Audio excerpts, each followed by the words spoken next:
चलिए बढ़ते हैं आज की कहानी की ओर।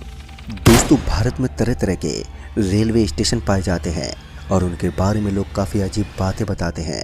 कुछ लोग तो ये भी दावा करते हैं कि उन्होंने पैरानॉर्मल एक्टिविटी को बेहद करीब से महसूस किया है।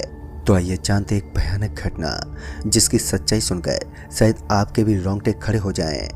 दोस्तों, ये उन दिनों की बात है जब सर्दियों का मौसम था और मैं आपको बताना चाहूँगा कि मेरा नाम ललित है और मैं झारखंड रांची में रहता हूँ। रांची से करीब 97 किलोमीटर दूर एक रेलवे स्टेशन है। उस रेलवे स्टेशन का नाम अजीब सा था और रेलवे स्टेशन का नाम सुनने में जितना अजीब है, कहीं ना कहीं वो उतना ही डरावना भी था, जिसके बारे में मुझे भनक तक नहीं थी कि वो स्टेशन इतना भयानक था। इन दोनों पापा की तबीयत बहुत ही ज़्यादा बिगड़ गई थी और वो ऑफिस का कोई भी काम अटेंड नहीं कर पा रहे थे। कभी कभार तो उन्हें ऑफिस की मीटिंग में भी बुलाया जाता तो वो अब्सेंट हो जाते थे और ऐसे में कंपनी के बॉस ने बोल दिया था कि तुम अपनी जगह अपने बेटे को भेज देना। वो भी इन चीज़ों में काफ़ी समझदार है। पापा ने भी मुझे खुशी खुशी वहाँ पर जाने की परमिशन दे दी थी, जिस वजह से मैं काफ़ी खुश था और मैं ऐसे कामों को करने के लिए काफ़ी राजी भी रहता था। उस दिन मुझे कहीं दूर के लिए निकलना था, मुझे ठीक से तो याद नहीं है, लेकिन जब मैं अपने घर से निकला था तो मैंने कपड़ों से भरा हुआ एक बैग अपने पास रख लिया था।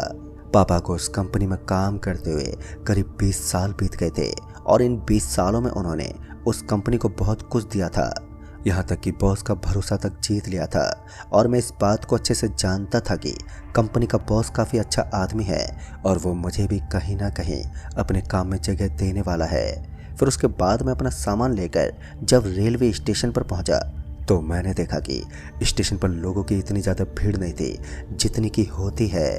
ठंड की रात थी, मेरे हाथ पैर ठंड से कांप रहे थे और मेरी समझ में नहीं आ रहा था कि स्टेशन पर लोग गायब कैसे हो गए। अभी मैं कुछ सोच ही रहा था कि तभी मुझे किसी तांगे वाले की एक आवाज़ आई और उस आवाज़ को सुनकर मेरे कान एकदम से खड़े हो गए।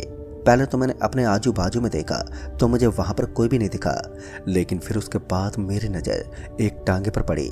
दरअसल वो तांगा रेलवे ट्रैक के बीच में चल रहा था और इतना देखते ही मेरा पूरा का पूरा शरीर एकदम से सुन्न पड़ गया।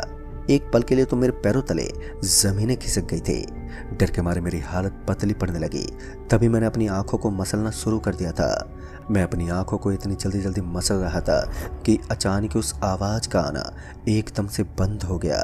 फिर जब दोबारा मैंने अपनी आंख खोलकर स्टेशन पर देखा तो मुझे वहाँ पर कोई भी नज़र नहीं आ रहा था। स्टेशन पर बैठे कुछ गिने चुने यात्री भी अब वहाँ से गायब हो चुके थे और ना ही मुझे वो तांगे वाला नज़र आ रहा था। इसी बीच मुझे उन्हीं पटरियों के बीचों बीच में कुछ चलता हुआ नज़र आया। ऐसा लग रहा था कि पटरियों के बीचों बीच में किसी ने कोई डायमंड रख दिया हो। लिहाजा मैं उसी वक्त पटरियों के ऊपर कूद गया और जब मैं उस चीज़ के पास पहुंचा तो मैंने देखा कि वो चमकती हुई धातु एक अंगूठी थी जो काफ़ी ज़्यादा महंगी लग रही थी। उस अंगूठी को देखकर मेरा मन फिसल गया और मैंने तुरंत ही उस अंगूठी को उठाकर अपनी जेब में डाल लिया। सच कहूँ तो मैंने इतनी खूबसूरत अंगूठी अपनी ज़िंदगी में पहले कभी नहीं देखी थी। उसे देखने मात्र से ऐसा लग रहा था कि इस अंगूठी की कीमत बहुत ही ज़्यादा होगी। अभी मैं यही सब बातें सोच रहा था कि तभी मुझे ऐसा लगा कि ट्रेन स्टेशन पर मौजूद सारे के सारे यात्रीगण वापस आ चुके हैं। ये नज़ारा इतना ज़्यादा हैरान कर देने वाला था कि मैं खुद समझ नहीं पा रहा था कि यहाँ पर चल क्या रहा है। और इसी बीच मुझे स्टेशन के ऊपर किसी ट्रेन की आवाज़ आने लगी। ट्रेन की आवाज़ सुनकर मैं जल्दी से स्टेशन पर पहुँचा। जब टिकट काउंटर पर देखा तो मुझे वहाँ पर कोई भी नज़र नहीं आ रहा था। हालांकि कुछ कागज़ के नोट वहाँ पर पड़े हुए थे, उसके अलावा कुछ मौजूद ही नहीं था। तभी मेरी नज़र एक नंगे आदमी पर पड़ी। दरअसल उस आदमी ने अपनी पूरी बॉडी के ऊपर अंडरवियर के अलावा कुछ भी नहीं पहना था। उस आदमी को देखकर मुझे बहुत ही ज़्यादा हैरानी हो रही थी। मुझे समझ में नहीं आ रहा था कि यह आदमी आखिर नंगा होकर स्टेशन पर क्यों घूम रहा है। अभी मैं यही सब सोच रहा था कि तभी मुझे अपने पीछे से किसी के कदमों की आहट आई और उस आहट को सुनकर मेरे शरीर में अचानक एक अजीब सी खलबली मचने लगी। ऐसा लग रहा था जैसे कुछ अजीब सा चल रहा है। फिर एक बार मुझे उसे तांगे की आवाज़ सुनाई देने लगी और मेरी जेब में भी अब मुझे गुदगुदी हो रही थी। ट्रेन के आने में अभी टाइम बचा हुआ था और अभी मेरा ध्यान उस आदमी की तरफ था जिसने अपने शरीर पर सिर्फ अंडरवियर पहन रखे थे। और जैसे मैंने उस आदमी से अपनी दृष्टि हटाई तो मैंने अपने आजू बाजू में देखा तो इस बार मैंने देखा कि उस जगह पर मौजूद सारे के सारे यात्रीगण लोग फिर से गायब हो चुके थे। इस चीज़ ने मुझे इतना ज़्यादा हैरान कर दिया था कि मैं खुद समझ नहीं पा रहा था कि इस स्टेशन पर चल क्या रहा है। और ये कोई नॉर्मल चीज़ नहीं थी। बार बार यात्रीगण को देखना और फिर उनका गायब हो जाना, ये सब काफ़ी अजीब होता है। एक अकेले इंसान को डराने के लिए इतना काफ़ी होता है। अभी मैं इन्हीं सब पैरानॉर्मल एक्टिविटी के बारे में सोच रहा था कि तभी स्टेशन के ऊपर ट्रेन की हॉर्न सुनाई दी और ट्रेन के हॉर्न की आवाज़ सुनते ही मैं एकदम से खड़ा हो गया। टिकट काउंटर पर तो कोई मौजूद ही नहीं था, तो मैंने सोचा कि मैं बिना टिकट के ट्रेन के अंदर सफ़र कर लूँगा। वैसे भी मैंने पहले कई बार बिना टिकट के ट्रेन में वक्त बिताया था, तो मुझे कोई टेंशन नहीं थी।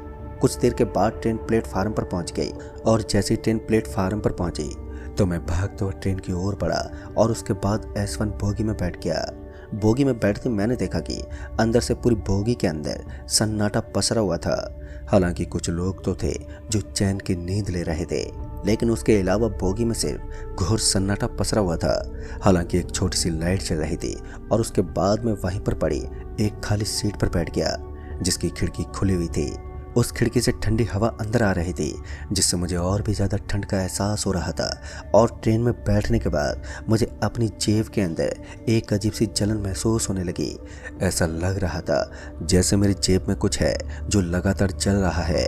फिर जब मैंने अपनी जेब में अपना हाथ डाला तो मुझे महसूस हुआ कि ये तो वही अंगूठी है जो मैंने पटरियों के बीच से उठाई थी। मुझे समझ में आ चुका था कि ये कोई नॉर्मल अंगूठी नहीं हो सकती, ज़रूर इसमें कुछ खोट है, या तो फिर ये किसी अमीर आदमी की अंगूठी है। और यही सोचकर मैं उस अंगूठी को बाहर निकालने लगा। जैसे मैंने उस अंगूठी को थोड़ा जेब से बाहर निकाला तो पूरी बोगी के अंदर बिजली सी चमकने लगी। ऐसा लग रहा था कि बाहर का मौसम एकदम से खराब हो गया है, लेकिन यह सिर्फ 1 मिनट के लिए हुआ था। जब मैंने उस अंगूठी को वापस अपनी जेब में डाल दिया तो इन सब का होना एकदम से ही बंद हो गया। पता नहीं यहाँ पर क्या चल रहा था, मुझे तो कुछ भी समझ में नहीं आ रहा था। तभी कोई आदमी भटकता हुआ मेरे सीट के पास पहुंचा और जैसे मैंने अपनी गर्दन घुमाकर उस तरफ देखा तो मैंने पाया कि ये तो टीटी था। और टीटी को अपने सामने देखकर मैं समझ गया था कि आज तो पक्का मैं पकड़ा जाऊंगा। उसके बाद वो टीटी मुझसे टिकट मांगने के बजाय मेरे बगल वाली सीट पर आकर आराम से बैठ गया। मुझे उसका ये व्यवहार थोड़ा अजीब सा लगा, लेकिन मैंने सोचा कि शायद इसको थकावट हो गई होगी, इसलिए वो मेरे बगल में बैठ गया है। इस बार मैंने अपनी गर्दन घुमा ली और सोने का नाटक करने लगा, क्योंकि कभी भी टीटी सोए हुए यात्री को इतनी जल्दी जगाता नहीं था। फिर जब मैंने अपनी अध खुली आंखों से अपने आजू बाजू में देखा तो उस वक्त मेरे पैरों तले जमीन खिसक गई, क्योंकि मैंने देखा कि मेरे आजू बाजू में कोई भी नजर नहीं आ रहा था। हैरानी की बात तो ये थी कि मैंने सिर्फ 5 सेकंड के लिए ही अपनी आंखों को बंद किया था, और अगर वो वहां से उठकर निकलता तो मुझे हल्का हल्का तो महसूस होता, लेकिन ऐसा बिल्कुल भी नहीं हुआ। वो टीटी एकदम से ही गायब हो गया था। लेकिन मैंने इस चीज को बहुत ही साधारण तरीके से लिया था। मुझे लगा कि वो यहाँ से नॉर्मल तरीके से ही निकल गया होगा। मुझे एक चैन की सांस मिली। फिर उसके बाद मैं अपनी सीट से उठ गया, क्योंकि अब एक जगह पर बैठे बैठे मैं उबने लगा था। मुझे एक जगह पर बेचैनी महसूस होने लगी थी। फिर उसके बाद मैं ट्रेन के दरवाजे के पास पहुंचकर बाहर के नज़ारे को देखने लगा। दोस्तों सच कहूँ तो मैंने ट्रेन के दरवाजे पर जाकर जिस जगह को देखा था उसे देखकर मेरी आंखें फटी की फटी रह गई, क्योंकि ये कोई नॉर्मल जगह नहीं थी। दरअसल इस वक्त ट्रेन किसी पुल के ऊपर चल रही थी जिसके नीचे एक बहुत ही गहरी खाई बनी हुई थी। हालांकि उस खाई के अंदर डरा देने वाली बात यह थी कि वो बहुत ही गहरी खाई थी और उसके अंदर धुआं निकल रहा था। एक खाई का होना तो एक नॉर्मल चीज है, लेकिन उसके अंदर से धुआं निकलना बड़ी ही डरावनी बात साबित होती है। कुछ देर तक तो मैं नीचे की तरफ देखता रहा। फिर उसके बाद मुझे पीछे से एक बहुत ही जोर का धक्का लगा। वो धक्का इतनी जोर का था कि मैं अपने शरीर को संभाल ही नहीं पाया और उस चलती हुई ट्रेन से अचानक ही लटकने लगा। मेरा एक पाँव ट्रेन के उस बोगी के अंदर था तो वहीं एक बोगी से बाहर लटक रहा था। मैंने अपने शरीर को स्थिर करने की बहुत ही ज़्यादा कोशिश की, लेकिन उसके बावजूद भी मैं अपने आप को संभाल नहीं पा रहा था और मेरा पैर लगातार घसीटता हुआ आगे की तरफ जाने लगा। काफ़ी देर तक तो मैंने अपने शरीर को संभालने की कोशिश की, लेकिन ऐसा मुमकिन ही नहीं हो पाया। और उसके बाद मेरे हाथ छूट गए और जैसे मेरे हाथ छूटे तो मैं अचानक ही नीचे की तरफ गिरने लगा। जैसे जैसे मैं नीचे गिर रहा था वैसे वैसे मेरी दृष्टि भी नीचे की तरफ जा रही थी। फिर मैंने देखा कि मैं आग से जलती हुई एक खाई के अंदर गिरने वाला था। उसी दौरान मैं एक जोर के झटके के साथ उठ गया। तभी मैंने देखा कि मैं ट्रेन में बैठकर बुरा सपना देख रहा था। वो एक बहुत ही बुरा सपना था। ठंड होने के बावजूद भी मेरा पूरा का पूरा शरीर पसीने से तरबतर हो चुका था। ट्रेन के अंदर मौजूद बाकी के मुसाफिर लोग भी अभी भी अपनी सीट पर लेटे हुए थे और आराम कर रहे थे। मुझे अब बेचैनी होने लगी थी। फिर अचानक ही दोबारा मेरी नज़र उस टीटी पर पड़ी जो कि कुछ देर पहले मेरे बगल में आकर बैठ गया था। फिर एक बार वो मेरे करीब पहुंचा और मेरी सीट पर बैठ गया, लेकिन अब की बार मैंने अपनी दृष्टि उसके ऊपर बनाए रखी थी। मैं उसके ऊपर से अपनी दृष्टि को बिल्कुल भी हटाना नहीं चाहता था। मैं लगातार उसकी तरफ देखता रहा। मैं जानना चाहता था कि आखिर क्या मेरा सपना सच साबित होने वाला है। तभी बोगी के अंदर एकदम से ही हलचल मच गई। मुझे समझ में नहीं आ रहा था कि यहाँ पर हो क्या रहा है। ट्रेन के अंदर मौजूद सारे के सारे लोग इस कदर हड़कंप मचा रहे थे, जिन्हें देखकर तो ऐसा लग रहा था कि ज़रूर ट्रेन के अंदर कोई गड़बड़ हो गई है। और इसी बीच में भी उन्हीं लोगों की तरह ट्रेन के अंदर अफरा तफरी मचाने लगा। लेकिन जैसे मैं उन लोगों से टकराने की कोशिश करने लगा तो मुझे ऐसा लगा जैसे मेरा शरीर उनके आर पार हो गया हो। और जब मैंने पहली बार इस चीज़ को महसूस किया था तो सच बताऊं तो उस वक्त मेरी हिम्मत टूट चुकी थी, क्योंकि एक ही क्षण में मैं समझ गया था कि यहाँ पर जो भी हो रहा है वो किसी पैरानॉर्मल एक्टिविटी की वजह से है। पता नहीं क्यों, लेकिन तभी उसके अंदर एक बहुत ही तेज रोशनी चमकने लगी। रोशनी इस कदर चमक रही थी कि कुछ भी नजर नहीं आ रहा था। मेरी आंख में भी मुझे बहुत तेज जलन होने लगी और उस तेज रोशनी की वजह से मैं कुछ देख ही नहीं पा रहा था। कुछ देर तक तो ऐसा ही चलता रहा, लेकिन फिर उसके बाद मेरे सामने मुझे उसी ट्रेन का टीटी नजर आया और उसी ट्रेन के टीटी को देखकर मैं पूरी तरह से जम गया था। उसने मेरी जेब की तरफ इशारा किया और जब मैंने अपनी जेब की तरफ देखा तो मैंने पाया कि अब मेरी जेब फट चुकी थी और अब मेरी जेब वाली जगह से मांस बाहर की तरफ निकलने लगा था। और ये सारा का सारा माजरा उसी चमकती हुई अंगूठी के कारण हो रहा था। इस तरह की घटना को अपने सामने देखकर ये बात तो तय हो गई थी कि ये सब जो हो रहा है ये इसी अंगूठी की वजह से है। मैंने गर्म हो रही उस अंगूठी को एकदम से अपने हाथ में पकड़ा और उसे ट्रेन से बाहर फेंक दिया, क्योंकि इसके अलावा मेरे पास कोई दूसरा चारा नहीं था।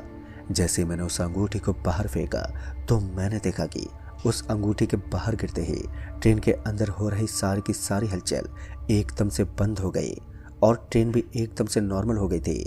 सामने की तरफ नजर आने वाला टीटी भी अब गायब हो गया था। मैं एक चैन की सांस लेने लगा और एक लंबी सांस खींचते हुए मैं वहीं सीट पर बैठ गया। अब तक मैंने खुद को नॉर्मल करने की बहुत ज़्यादा कोशिश की, लेकिन इसके बावजूद भी मेरा पूरा का पूरा शरीर जकड़ा हुआ था। लेकिन तभी मेरे कान में किसी की आवाज़ आई, चिंता मत करो, ये तुम्हारा आखिरी दिन है। और फिर इतना सुनते ही जब मैंने पलट तो अपने आजू बाजू में देखा तो उस समय मेरी हालत पतली पड़ने लगी, क्योंकि ये वही टीटी था और उसके हाथ में वो अंगूठी थी। और उस अंगूठी को उस टीटी के हाथ में देखकर मैं और भी ज़्यादा अचंभित हो गया था। उसके बाद मैं उस टीटी को एक पल के लिए घूरता रहा, लेकिन वो अभी भी उसी जगह पर खड़ा होकर मेरा मुंह ताक रहा था। मैं इतना तो समझ गया था कि ये टीटी मेरे साथ कुछ गलत करने वाला है, लेकिन वो मेरे साथ क्या करने वाला था और अब आगे मेरे साथ क्या होगा मैं इस बात से अनजान था। मैंने उस सीट से उठना ही ठीक समझा। अभी मैं उस सीट से उठने की फिराक में ही था कि तभी ट्रेन को एक बहुत जोर का झटका लगा। झटका लगने के कारण ट्रेन एक स्टेशन पर रुक गई और मैं भी लड़खड़ाकर एकदम से वहीं पर नीचे गिर पड़ा। उसके बाद मैं जैसे ट्रेन से लड़खड़ाते हुए इधर उधर गिरा तो मैंने देखा कि वहाँ के कुछ लोग दूसरे यात्रियों को पकड़कर ट्रेन के दरवाजे पर लेकर जा रहे थे और उन्हें धक्का मारकर एक एक को नीचे गिरा रहे थे। अजीब अजीब दृश्य ने मेरे दिमाग को खराब कर दिया था।